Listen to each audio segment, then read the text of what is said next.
Yo, yo, yo, yo, yo.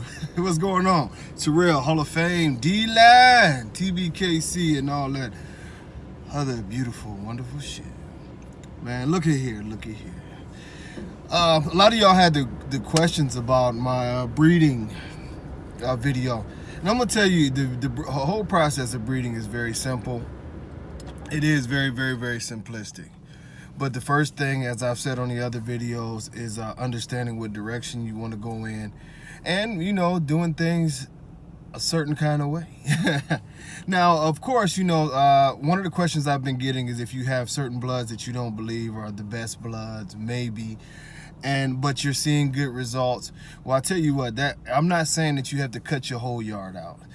Some people have bloods that may or may not, you know, have dogs in there that you're worried about, but your dog looks good and his mom and dad look good, so maybe the genetics are headed in the right direction. Stay on the right direction. You know, I know I make it sort of hard on myself. You know, I do breedings. Like now, I'm doing a multitude of breedings. You know, finally have the location to do it like I want to do it, and these breedings are actually setting up for you know, 4 or 5 years down the line. You know, I'm doing breedings where it's a breeding to get to a breeding to another breeding and loading these pedigrees to a point where I'm going to be all the way satisfied. You know, adding some features, adding some size.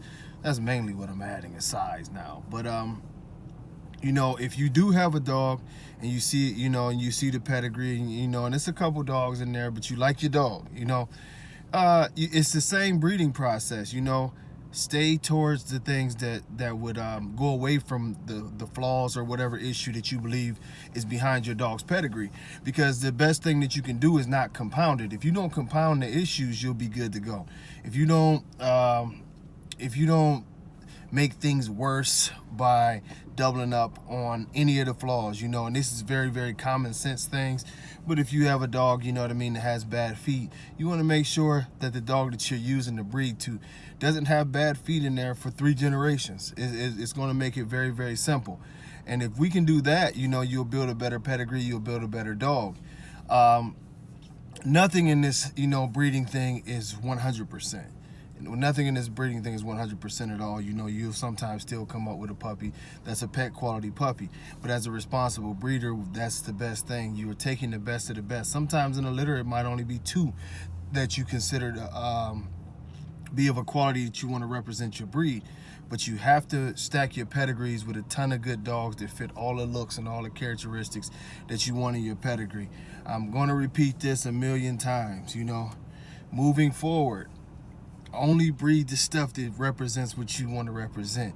If you take the lazy approach and you think that you can cut corners and you can, oh, you know, this is a big name dog and I know he not exactly what I want, but if you do that, you're going to pay a price for it. I promise you. No matter what you think about it, you are going to pay a price for it, because there's a price to be paid for shortcuts. But hopefully this video helped you out. It was very, very, very short, I guess. But you know, stay to the course. You know, I know all of the bloods are not perfect. This is more of a response to some of the other questions. But in our mission to make the perfect dog, we have to start cutting away things. So no, you don't have to go and snip your dog's balls off if he's got a blood in there that, you know, has some issues or whatever. But the most important thing is to keep breeding towards, you know, the positive traits and eliminate the bad traits that's behind the pedigree, even if it's not showing in the physical with the dog. But until next time, man, y'all play. I messed that all up. Until next time, man, God bless. Peace.